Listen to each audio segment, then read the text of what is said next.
The last photograph Marcus Hale ever took was of a red rock formation catching the last light of the day. His thumb was slightly in the frame. The sky behind the mesa was the color of a bruise, turning yellow at the edges. The timestamp on the photo was 6:47 p.m. on March 14, 2021. After that, nothing. No more photos, no more calls, no more texts, no more Marcus. He was 31 years old. He had a gym bag in his truck, a half-eaten granola bar on the dashboard, and a phone charger still plugged into the cigarette lighter. He had a sister in Tucson who expected him for dinner the following Sunday. He had a co-worker who owed him $40. He had a plant on his windowsill in Phoenix that nobody remembered to water. For 1,100 days, Marcus Hale was simply gone.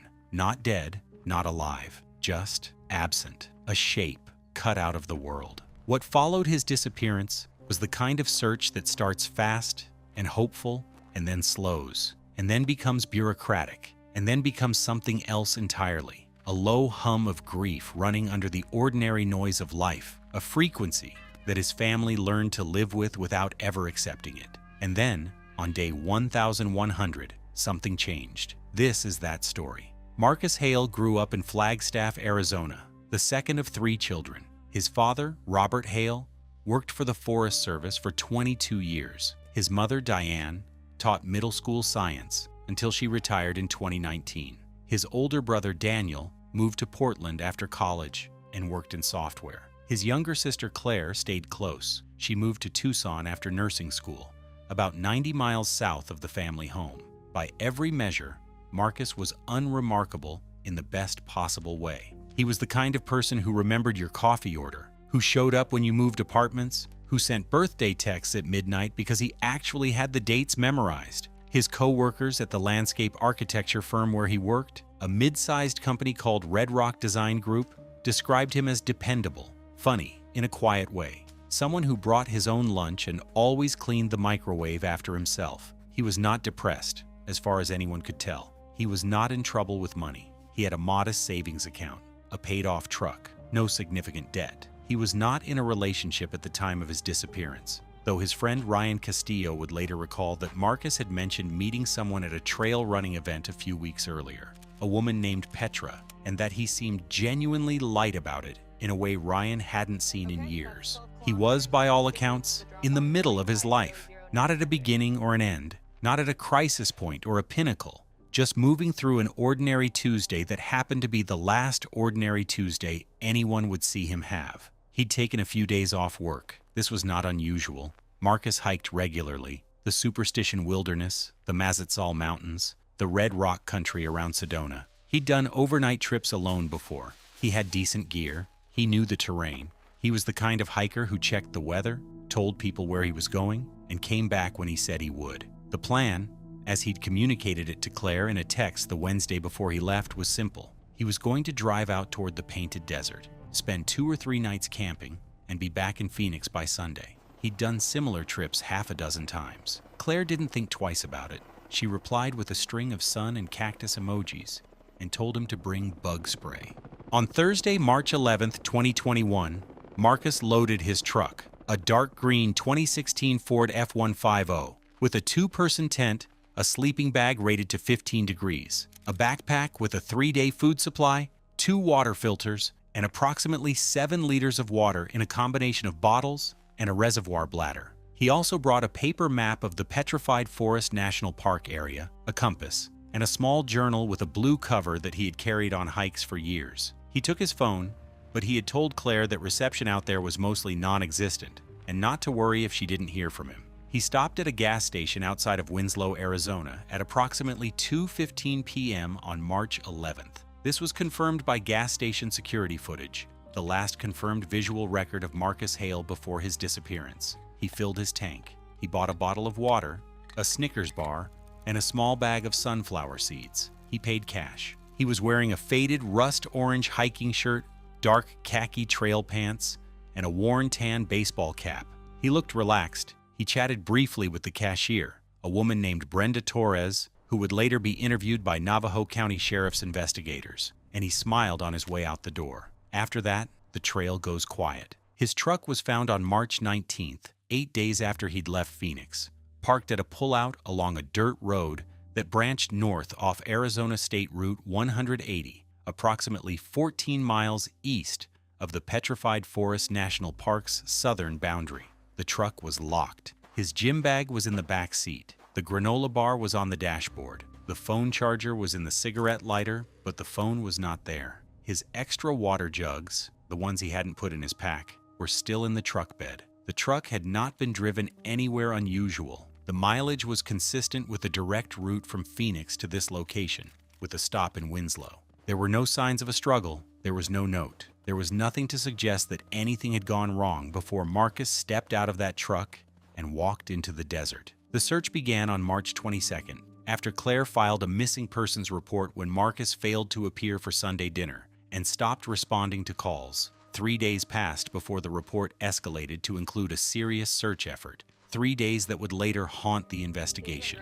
3 days in which the desert wind moved across the plateau and erased whatever prints Marcus might have left. The Navajo County Sheriff's Office coordinated the initial search in partnership with the Arizona Department of Public Safety and a volunteer SAR, Search and Rescue, team out of Holbrook called the Painted Rock Search and Rescue Unit. The search covered a radius of roughly 12 miles from the truck's location, focusing on established trails, water sources, and topographic features, canyon rims, washes, elevated viewpoints that a hiker in this area would logically target. They found nothing. In 4 days of active ground search, involving at a peak 22 searchers on foot and 2 helicopters equipped with thermal imaging cameras, they found no trace of Marcus Hale. No boot prints that could be attributed to him. No campsite, no fire ring, no discarded food wrappers, no torn fabric on brush, no water filter, nothing. On the 4th day, the thermal helicopters were recalled. On the 7th day, the active ground search was suspended. The case was filed as an active missing persons investigation, which in practical terms meant that the file sat in a cabinet at the Navajo County Sheriff's Office in Holbrook, while a single detective, a man named Al Fremont, checked it periodically and fielded calls from Claire Hale every 2 weeks. Detective Fremont was not indifferent. He was overworked. Navajo County covers nearly 10,000 square miles of territory, much of it remote, all of it difficult, and missing persons cases in the high desert plateau country have a particular cruelty. People walk into that landscape and simply stop existing, and the land reveals nothing about what it has taken. Claire did not stop. She drove out to the search area on weekends with her husband Marco and a small group of friends, walking the same ground the SAR teams had walked, looking for something no one else had found. She started a Facebook page, Find Marcus Hale, that attracted several thousand followers in the first weeks after the disappearance.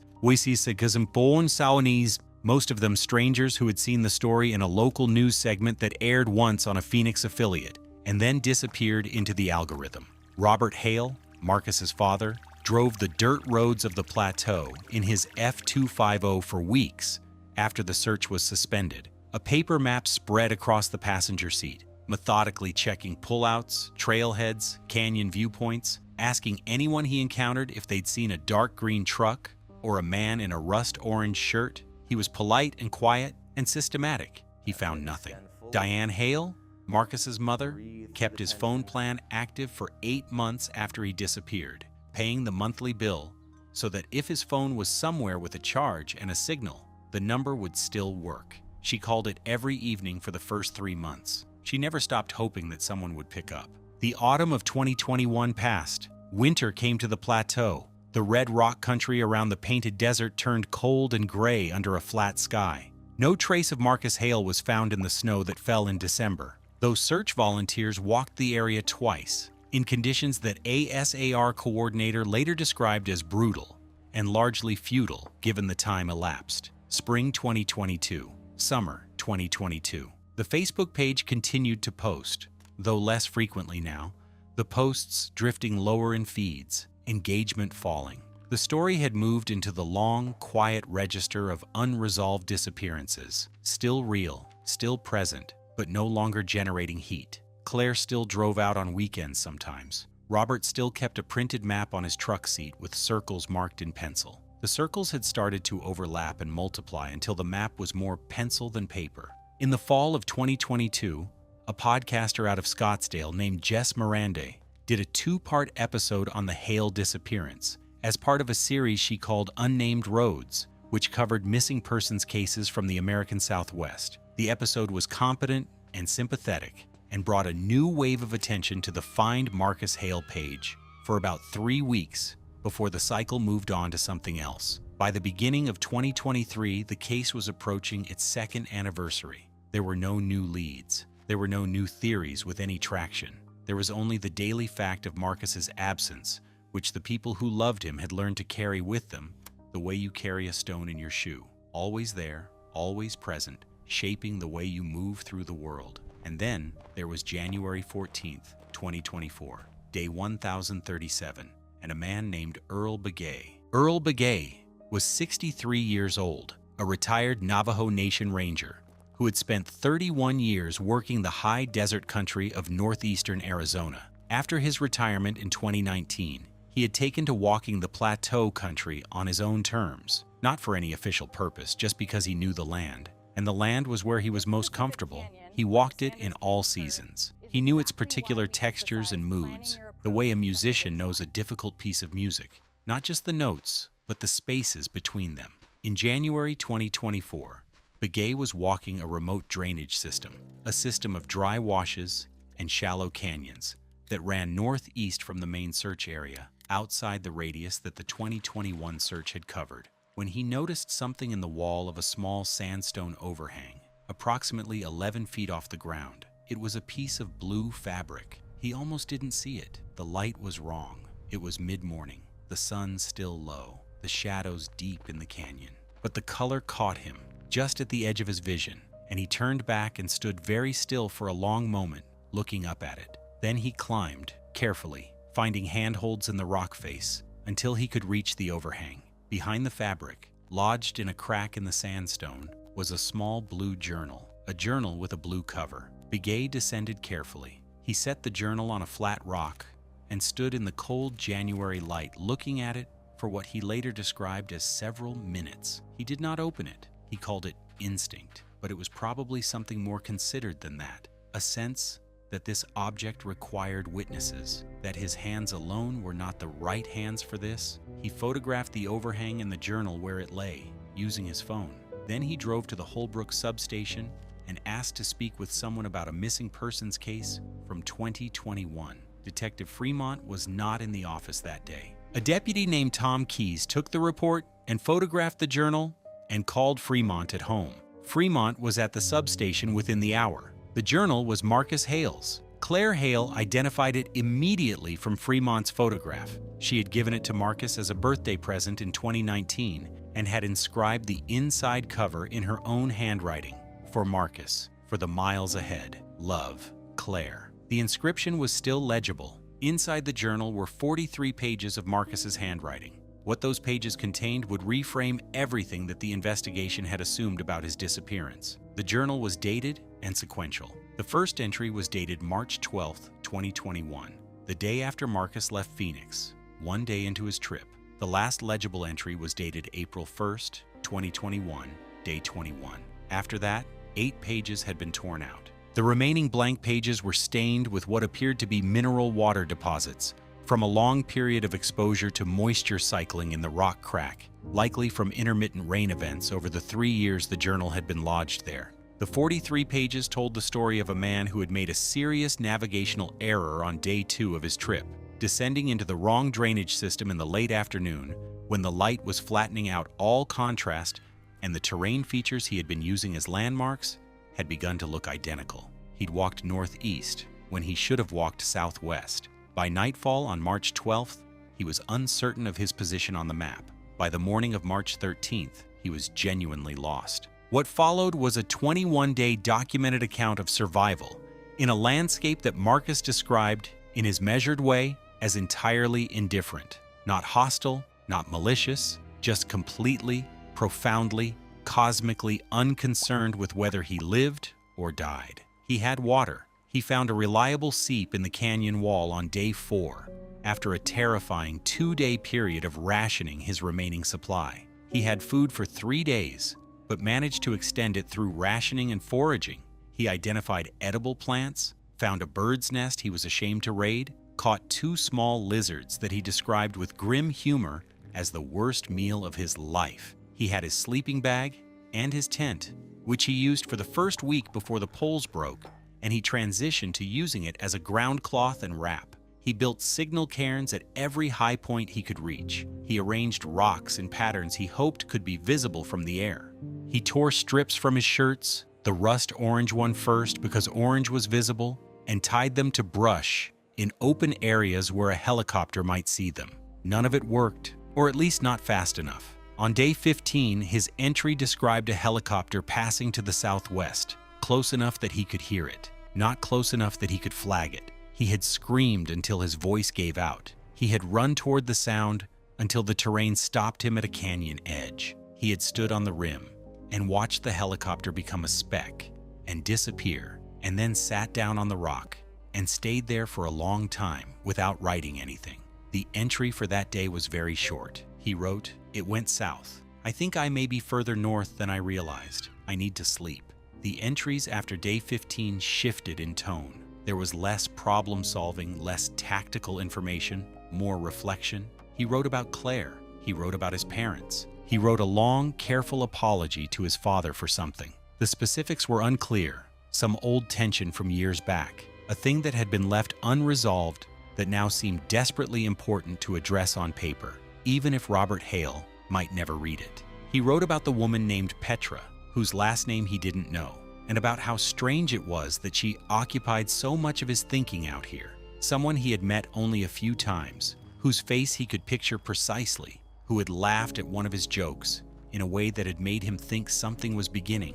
The last legible entry, April 1st, was practical again, almost clinical. It described his physical state, significant weight loss, a foot injury from a bad step on loose shale on day 16 that had slowed him considerably, early signs of what he suspected was a mild infection in his left hand from a cut. He described his water supply as stable, his caloric situation as serious, but not immediately critical. He described his mental state as clear. He wrote, "If someone finds this and I'm not here, please tell my family that I was not frightened at the end. That feels important to say. I don't know if it will be true, but it is true today." Then 8 pages were torn out. Then, nothing. The question of what happened after April 1st, after the torn pages, became the center of the investigation's second phase. The journal's discovery electrified the search community around the Hale case. The Find Marcus Hale Facebook page surged back to activity. Detective Fremont requested and received additional support from the Navajo County Sheriff's Office, and a new ground search was organized, this time focused on the drainage system north and northeast of the original search area, the terrain the journal described. The new search launched in February 2024, covering ground that had never been formally searched. It was more difficult terrain than the original search area, deeper canyons, more broken ground, no established trails, and searchers moved slowly. They found the seep Marcus had described in his journal on the first day. They found 2 of his signal cairns. They found a campsite, a flattened area under an overhang with the remnants of a fire ring, and a piece of tent pole that matched the brand of tent Marcus had been using.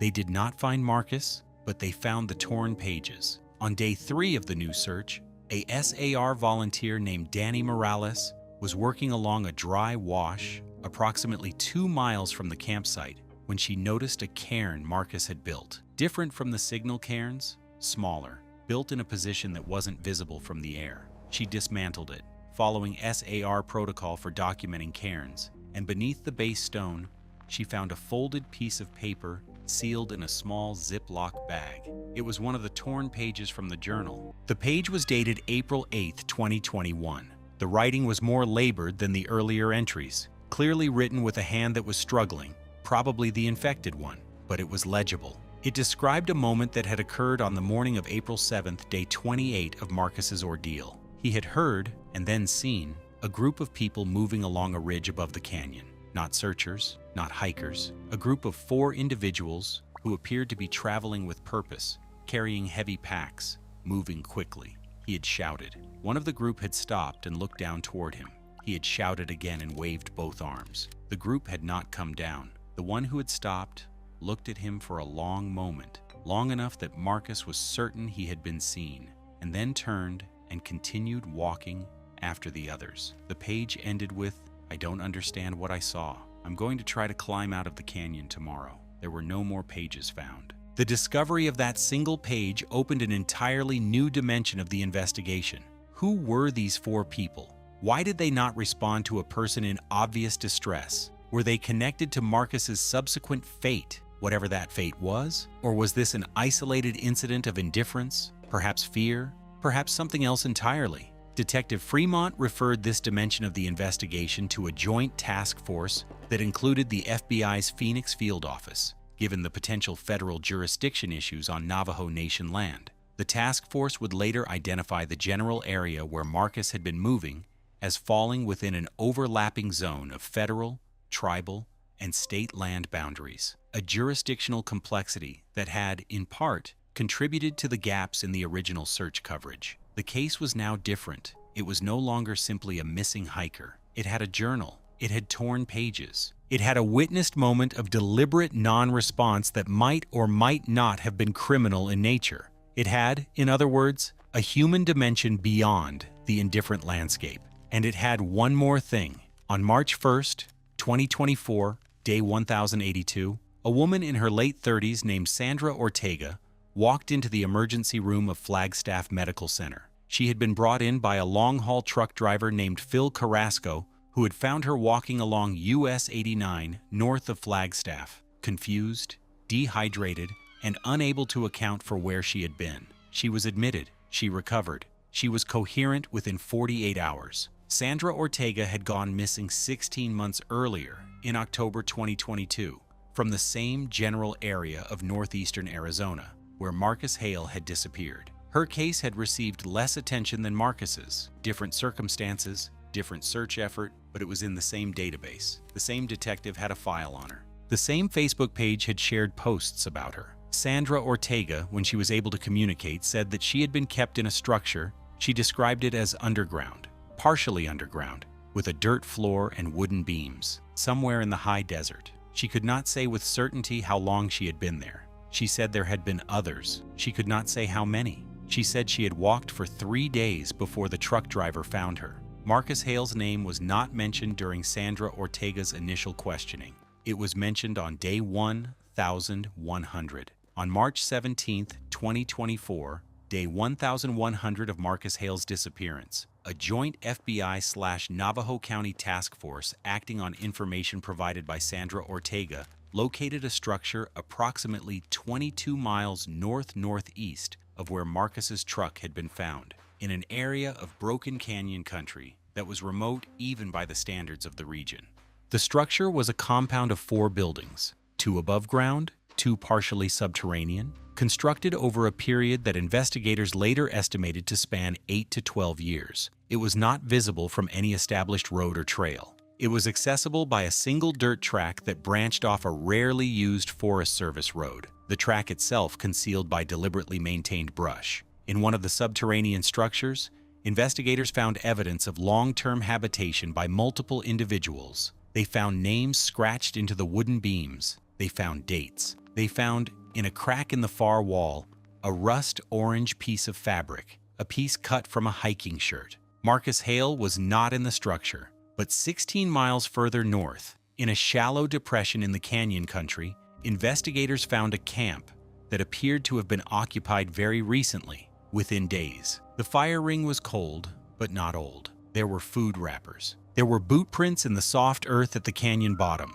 The boot prints were made by trail running shoes, size 10. Marcus Hale wore trail running shoes, size 10. The camp had been abandoned. Someone had left it in a hurry or had been moved. Investigators found, near the eastern edge of the camp, a piece of paper folded under a stone. On the paper, in handwriting that Claire Hale would later identify as her brother's, were 3 words and a date: still here, March. The date was March 12th, 2024, 5 days before the task force arrived. They had missed him by 5 days. The search that followed the discovery of the camp was the largest coordinated effort in the history of Navajo County SAR operations. It involved over 90 searchers, 5 helicopters, drone units, and tracking dogs brought in from 2 states. It covered terrain that in some places had never been formally mapped. On March 23, 2024, day 1106 of the disappearance, a tracking dog team following a scent trail north from the abandoned camp located Marcus Hale in a shallow cave approximately 3 miles from the last known camp. He was alive. He was severely malnourished. He had a healed fracture in his left foot and an old wound on his left hand that had scarred badly. He had a beard. He did not immediately recognize the search team members as rescuers. He moved away from them, toward the back of the cave, and it took several minutes of very calm, careful communication before he understood that the search was over. He was 34 years old. He had been in the desert, in various forms of survival, captivity, and flight, for 1,109 days. The first person he spoke to coherently after being transported by helicopter to Flagstaff Medical Center was Claire. She held his hand in the hospital room and said his name, and he said, "I kept the journal." He didn't know the original journal had been found. He had kept a second one, written on any paper he could find, scraps and strips, folded and wrapped in plastic, that he had carried on his body for the final months. It contained everything the torn pages had withheld. The full story of what happened in that compound, who the 4 people on the ridge were, and how Marcus survived the transition from lost hiker to something far more complicated than that. That story would take months to fully emerge, and it would involve a federal investigation that is, at the time of this production, still ongoing. What we know is this: Marcus Hale is alive. He spent months in rehabilitation and has not spoken publicly about his ordeal. His father drove to Flagstaff Medical Center from their family home and sat in the parking lot for 40 minutes before he could make himself go inside. His mother brought him a coffee exactly the way he liked it: 2 sugars, a little milk, and set it on his bedside table without saying anything, and he drank the whole cup. The plant on his Phoenix windowsill was dead, of course. Claire had kept the apartment. She'd been paying his rent for 3 years, quietly, without telling anyone except Marco. When Marcus was well enough to go home for the first time, weeks after his rescue, early May, she drove him there, unlocked the door, and stood beside him as he stepped into the space that had been waiting for him. He stood in the doorway for a long time. Then he walked in and opened the windows and let the warm Phoenix air come through. Some disappearances end. Most don't. They become permanent absences, permanent questions, permanent ache. The families of the missing carry them forward into every room they walk into, every ordinary moment made strange by the shape of someone who isn't there. Marcus Hale's disappearance ended on day 1106, but the 1,100 days before that, the desert, the journal, the torn pages, the compound, the note under a stone, those days do not simply disappear because the person survived them. They are still out there in the plateau country, embedded in the rock, written in the wood of those beams, present in the scar tissue on a man's left hand. Earl Begay still walks the plateau country. He found the journal the way he finds most things out there, by paying attention to what doesn't belong. He said in an interview, weeks after Marcus was recovered, "The desert doesn't hide things. We just don't look right." Detective Fremont retired in June 2024, 3 months after the rescue. He went fishing. He called Claire once to check in, and she told him that Marcus was doing well, that he'd started hiking again, short ones, near roads with people, and that he seemed, in some ways she couldn't fully explain, more present than he had been before. Fremont said, "That's the thing about people who come back from places like that. They don't come back the same, but sometimes that's okay." Claire still runs the Find Marcus Hale Facebook page. She hasn't taken it down. She's changed its purpose. It now shares information about other missing persons cases in the American Southwest, connecting families with resources and search volunteers. It has 47,000 followers as of this production. Petra, the woman Marcus had mentioned in his journal, the one who had laughed at his joke and made him think something was beginning, was contacted by investigators as part of the recovery process. The details of what came after that are private, but it is noted in the public record that a woman matching her description visited Marcus at Flagstaff Medical Center in late March, and that she stayed for several hours, and that Marcus, according to the nursing staff, smiled for the first time that day. Sometimes the things that matter most are the ones still becoming what they are. This was the case of Marcus Hale. 31 years old when he disappeared, 34 years old when they found him. A man who kept writing even when he thought no one would ever read it, who built cairns no helicopter would see, who left a note under a stone on the chance that someone would look. Still here. March. 3 words. An entire human life. The investigation into the compound and the individuals connected to Marcus Hale's captivity remains active as of this production. Names of suspects have not been publicly released. Sandra Ortega has recovered and is cooperating with federal investigators. The FBI has declined comment on the status of the case. For 1,100 days, Marcus Hale was nothing more than a question no one could answer. Then, against all odds, he came home. What are your thoughts on this incredible case? Do you think there are still unanswered questions behind what happened to Marcus? Share your theory in the comments below. If you enjoy real missing persons cases, survival stories, and true crime documentaries, don't forget to like this video, subscribe to the channel, and turn on notifications so you never miss a new investigation. Thank you for watching, and we'll see you in the next story.